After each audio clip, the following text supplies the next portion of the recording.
Boa noite, o meu nome é Yasmin Elleres de Souza, eu faço dupla com a Camila Souto Carneiro. O nosso tema é a Lei de Acesso à Informação e os Portais da Transparência. Esse trabalho está sendo apresentado para a disciplina de Direito da Informática no curso de Direito da Universidade Federal do Amapá. E esse trabalho é feito sob orientação do professor Raul Galaad.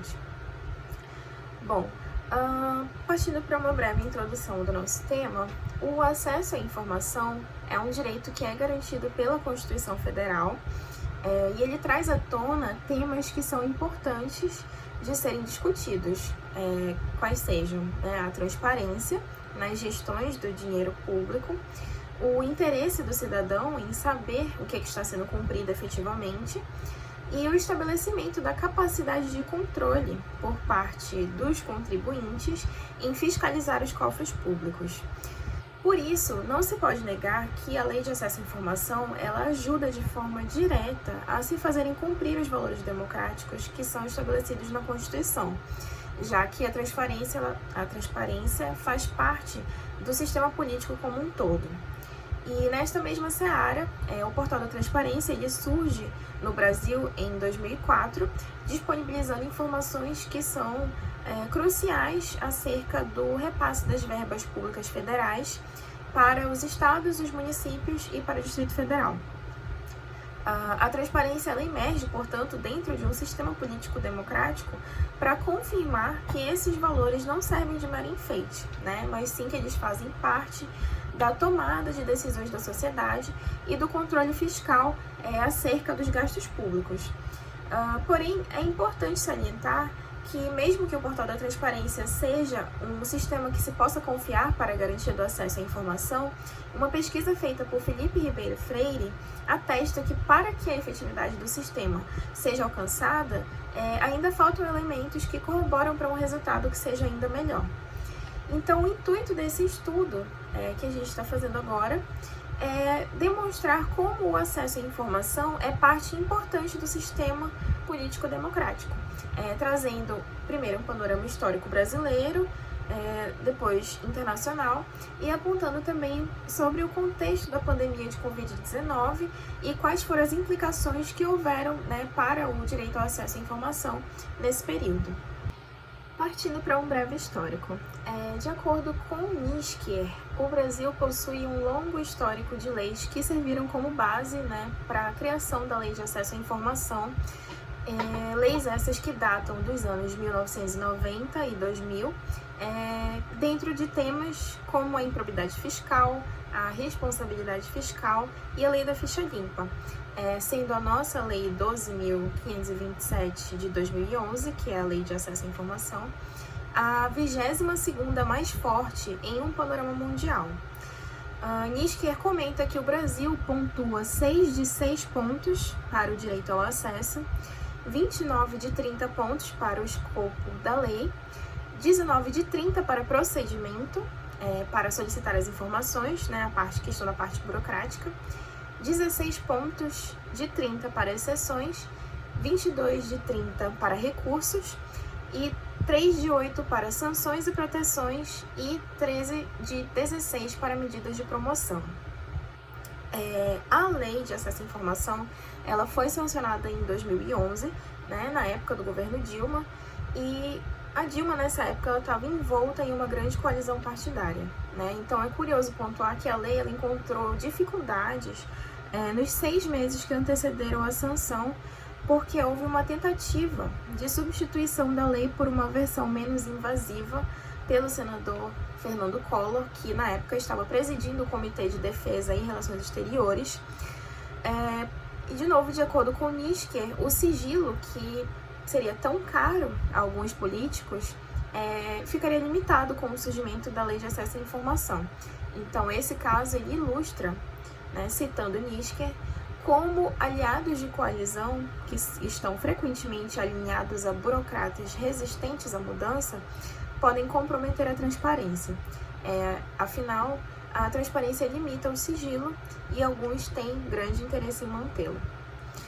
Por outro lado, Um caso mais positivo, né, um caso que foi particular, que foi apontado por Nitschker também, aconteceu quando Flávio Dino assumiu o governo do Maranhão em 2015, um estado que há décadas era governado pela família Sarney, e na época Dino criou a Secretaria de Transparência e Controle, né, colocando o estado do Maranhão em uma posição alta na escala de transparência do Brasil, na escala da CGU, além de ter tido uma grande adesão por parte dos cidadãos. O estado também passou a ter 1.159 solicitações de acesso à informação em 2016, sendo que antes, em 2015, tinha havido somente 339 solicitações. Então, a partir daí, a gente vê a mudança que o Dino conseguiu estabelecer no Estado somente a partir dessa adesão, né, a esse movimento de transparência na política. E partindo agora para o escopo da Lei de Acesso à Informação na Constituição Federal, a gente pode afirmar que ela é uma lei federal, lógico, né? E com ela, o acesso à informação, que já era garantido pela Constituição Federal, se tornou mais eficaz e tomou uma forma mais definida, né? Conferindo aí o estabelecimento de uma nova cultura na administração pública brasileira. A lei dispõe sobre os procedimentos a serem observados e aplicados aos 3 poderes da União, dos estados, do Distrito Federal e dos municípios, além das Cortes de Contas e do Ministério Público também, com o fim de garantir o acesso à informação, né? E tudo isso está previsto no inciso 33 do artigo 5º, que diz: todos têm direito a receber dos órgãos públicos informações de seu interesse particular ou de interesse coletivo ou geral, que serão prestadas no prazo da lei, sob pena de responsabilidade, ressalvadas aquelas cujo sigilo seja imprescindível à segurança da sociedade e do Estado. Também é importante ressaltar que a Lei 12.527 preza pelo que consta no inciso 2º do parágrafo 3º do artigo 37 e também no parágrafo 2º do artigo 216 da Constituição Federal, que afirmam, respectivamente: o artigo 37. A administração pública direta e indireta de qualquer dos poderes da União, dos Estados, do Distrito Federal e dos municípios obedecerá aos princípios de legalidade, impessoalidade, moralidade, publicidade e eficiência. E também ao seguinte: a lei disciplinará as formas de participação do usuário na administração pública direta e indireta.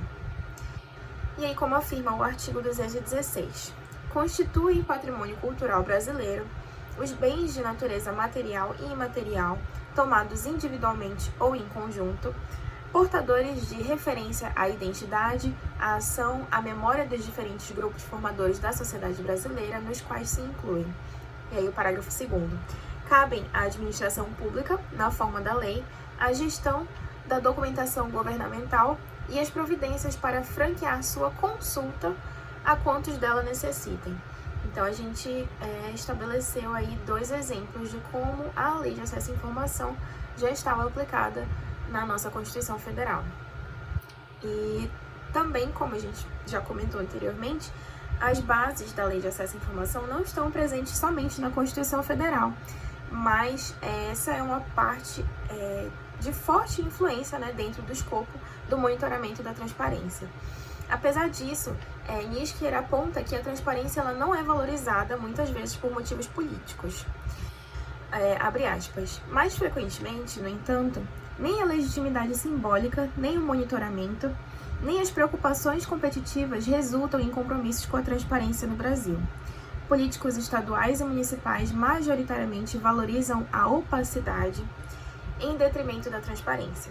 O compromisso real com a transparência, afinal, representa o fornecimento de informações que são suficientes para tornar governos suscetíveis a críticas. Bom, partindo agora para as jurisprudências acerca do tema, né, dos temas, a gente trouxe 2 para ilustrar.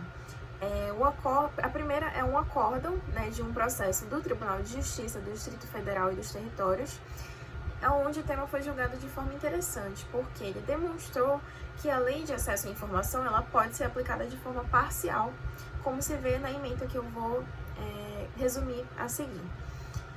Se tratava de um servidor público, né, da divulgação da sua remuneração na internet, sobre a lei de acesso à informação, sobre o controle social e o interesse coletivo ou geral dentro desse tema, né? Primeiro ponto é que aborda o artigo 6º da Lei 12.527, que regula o direito de acesso à informação pública e estabelece que cabe aos órgãos e entidades do poder público assegurar a gestão transparente da informação. O segundo ponto é que, em atenção ao princípio da publicidade, que foi prescrito pelo artigo 37, caput da Constituição Federal, e em homenagem à efetividade do controle social sobre os gastos públicos, devida à publicação da remuneração dos servidores na internet, desde que preservados dados de caráter pessoal que não são de interesse coletivo ou geral. Então, a ordem ela foi parcialmente deferida para constar os vencimentos, porém sem a nominação do servidor, né? E como já foi comentado nesse trabalho anteriormente, a Lei de Acesso à Informação estabeleceu uma nova cultura na administração pública brasileira, já que ela propôs a divulgação de informações que antes um cidadão não teria acesso ou que esse acesso seria extremamente dificultoso, né? Então, a jurisprudência que eu citei agora é uma prova de que nem toda informação ela pode ser divulgada por inteiro, mas que a Lei de Acesso à Informação cumpre o seu papel, confirmando, inclusive, prestar a atenção devida para o princípio da publicidade, que consta no artigo 37 da ACF, né? Então, a outra jurisprudência que a gente trouxe para ilustrar o caso é o mandado de segurança 20196 do Distrito Federal do Superior Tribunal de Justiça, que aborda o acesso ao conteúdo de um processo administrativo feito contra um servidor público federal, na alegação de que existiram atos de improbidade por parte desse servidor, como se observa na ementa que eu vou resumir também agora a seguir. Se trata, portanto, de um tema constitucional, administrativo e processual civil dentro do tema da Lei de Acesso à Informação. Nos autos, estava qualificado como reservado, né? Então, pediram vista por parte do requerente, né, que protocolou uma representação em prol da apuração de atos que são supostamente ímprobos. O cidadão era interessado e legitimado nos termos do artigo 9, incisos 1º e 2º da Lei 9.784 de 99. A reserva de informações sensíveis com sigilo e proteção constitucional ou legal, a possibilidade dessa e do direito líquido e certo existente em parte. Essa demanda ela também foi provida de forma parcial. O relator desse processo, né, o ministro Humberto Martins, ele comenta que o direito de acesso à informação ele não é um direito absoluto, porque as informações elas podem estar protegidas por diversos tipos de sigilo. Porém, ele afirma com muita sabedoria que o direito estabelecido pela Lei de Acesso à Informação é um passo à frente no futuro do país e da liberdade dos seus cidadãos. Como ele comenta aqui, abre aspas, com o recente advento da Lei nº 12.527 de 2011, foram fixados parâmetros legais para o Estado na complexa tarefa de equilibrar o direito à informação dos cidadãos e o direito da sociedade de que determinados dados sejam processados sob sigilo. A ampliação controlada e apurada do acesso às informações é um elemento central ao desenvolvimento da democracia brasileira e ao avanço do Estado de Direito. Partindo agora para a segunda parte do tema, que é sobre o Portal da Transparência.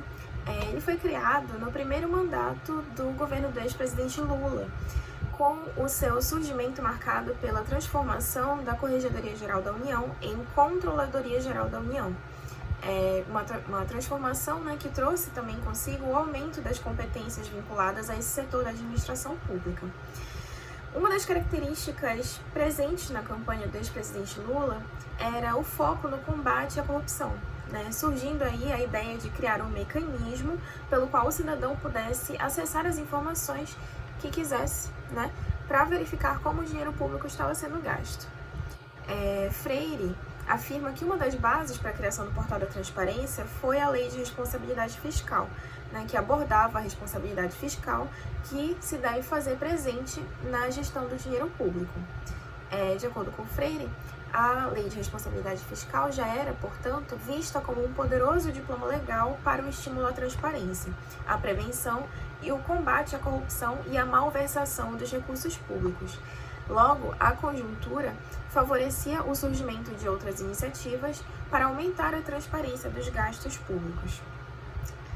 Então, o processo para se chegar até a primeira versão do que a gente conhece como Portal da Transparência demorou alguns anos, mas de acordo com Freire, abre aspas, finalmente, em 26 de novembro de 2004, a primeira etapa do Portal da Transparência foi lançada.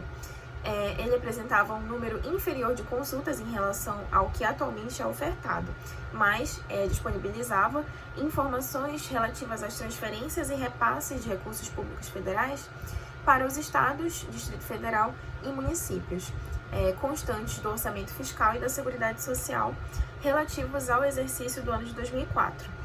Disponibilizava também informações sobre os gastos com o Sistema Único de Saúde e sobre as transferências diretas ao cidadão, como as do programa Bolsa Família. E segundo o próprio site do Portal da Transparência, o objetivo principal do portal é dar informação certa, né, a qualquer um que acesse o site, sem burocracias ou senhas, para facilitar o controle da gestão do dinheiro público. Então, no próprio site diz o seguinte, que é um site de acesso livre, no qual o cidadão pode encontrar informações sobre como o dinheiro público é utilizado, além de se informar sobre assuntos relacionados à gestão pública do Brasil. Desde a criação, a ferramenta ganhou novos recursos, aumentou a oferta de dados ano após ano e consolidou-se como importante instrumento de controle social, com o reconhecimento dentro e fora do país. Logo, se infere que o Portal da Transparência é uma ferramenta de extrema importância, para o acesso à informação, que só reforça que todos têm o direito de saber como que o dinheiro do contribuinte está sendo gasto, como que o nosso dinheiro está sendo gasto. E a criação do portal, ela contribui, na medida do possível, para o combate à corrupção, que era e que continua sendo um dos principais objetivos da administração pública e da Controladoria Geral da União, facilitando também a prestação de contas por parte dos gestores públicos. Olá, turma de Direito da Informática. Eu me chamo Camila Carneiro e faço dupla com a Yasmin Elleres neste trabalho acerca do acesso à informação e os portais da transparência, da disciplina Direito da Informática ministrada pelo professor Raul Galati. Dando continuidade no trabalho, eu vou tratar agora sobre o plano internacional referente ao acesso à informação. É importante destacar que a primeira lei de acesso à informação publicada no mundo foi a lei do Reino da Suécia, enquanto a Suécia e a Finlândia ainda formavam um único país, em 1766. Essa lei nasceu em um contexto de grandes escândalos de corrupção, com o escopo de que a liberdade entre as classes seria alcançada através da publicidade dos documentos públicos. O acesso à informação na Suécia é assegurado tanto na Constituição quanto nesta Lei de Acesso à Informação. Bom, essa lei ela também foi publicada na época conhecida como Era da Liberdade, de 1719 a 1772, quando o clérigo Caidênios escreveu a minuta desta lei e após o parlamento criou um comitê exclusivo específico para regular a emissão de documentos sem a prévia censura política, ou seja, o acesso de todos os documentos por parte da sociedade. Além disso, é importante destacar que o acesso à informação possui leis em todo o globo. Destacamos aqui a Lei Mexicana, que foi a primeira lei de acesso à informação da América Latina, publicada em 2002 e é tida como uma das mais progressistas do mundo. Mendel, em 2009, destacou que a Lei Mexicana figura entre as leis de direito à informação mais progressistas do mundo. Ela possui uma série de elementos positivos, incluindo vigorosas garantias procedimentais, juntamente com um enfoque inovador para assegurar a aplicação em todos os órgãos públicos, independentemente do status constitucional, e uma proibição da confidencialização de informações necessárias à investigação de violações graves dos direitos humanos, ou crimes contra a humanidade. Ela estabelece um fortíssimo mecanismo de supervisão independente da forma do Estatuto Federal de Acesso à Informação Pública. Bom, para continuar acerca do plano internacional, destaca-se o doutrinador mexicano Sérgio López Ayllón, que em 2006, ao tratar acerca da constitucionalização do direito ao acesso à informação no seu país, declarou que a simples existência de uma lei não é o suficiente para consolidar este direito. Ele declara que será necessária uma grande mudança política, administrativa e cultural.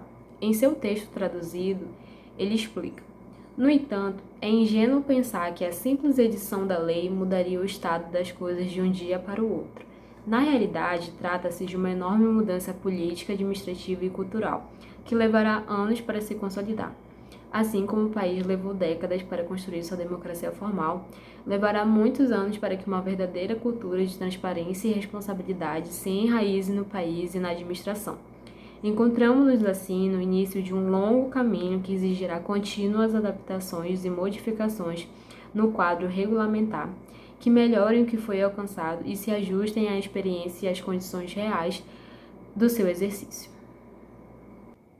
O autor explica ainda que para que a política de transparência seja implementada de forma plena, é necessária a incorporação de critérios explícitos para o uso das informações no processo de tomada de decisões, não restringindo-se apenas às normas compostas nas leis de acesso à informação.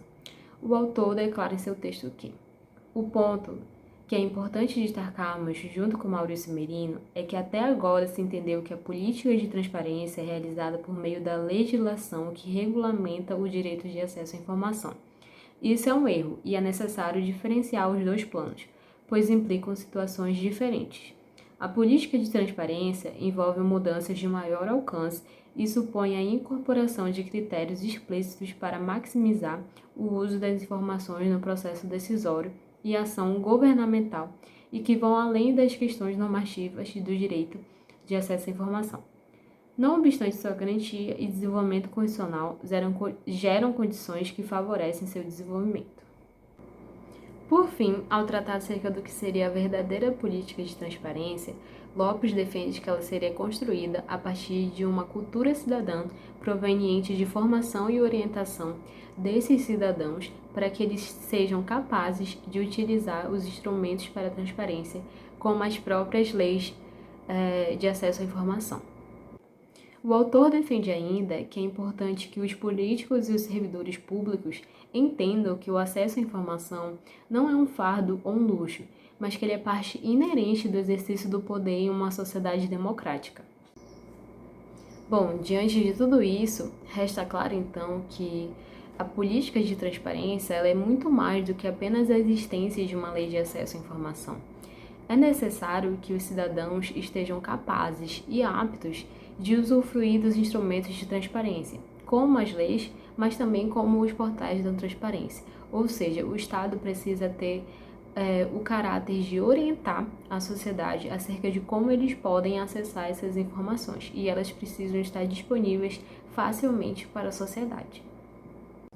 Bom, agora tratando acerca do acesso à informação no contexto da pandemia, de acordo com dados do Ministério da Saúde em seu site acerca do painel coronavírus, o Covid-19 infectou mais de 34 milhões de pessoas no Brasil e matou mais de 680 mil, em dados atualizados até o dia 30 de setembro de 2022.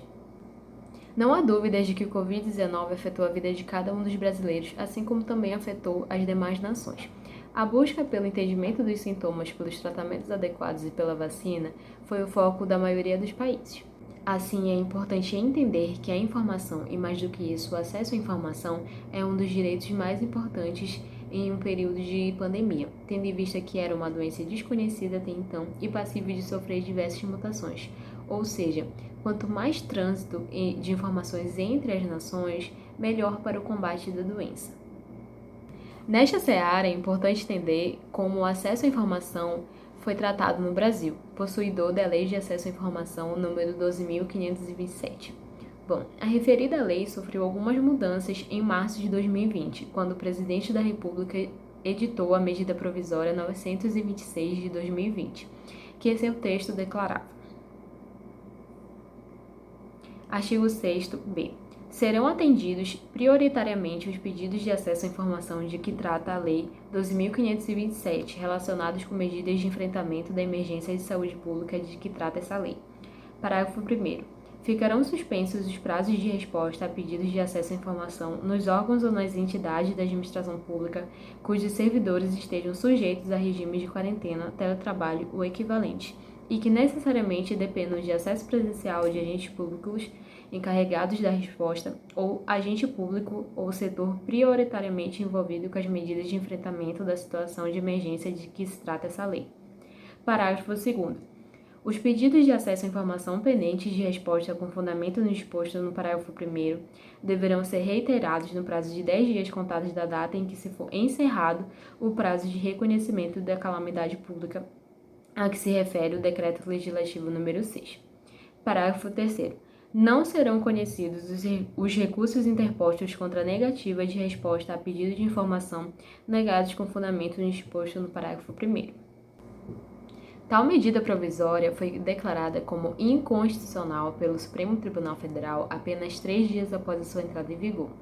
O ministro do STF argumentou que tal medida afastava a incidência dos princípios da publicidade e da transparência.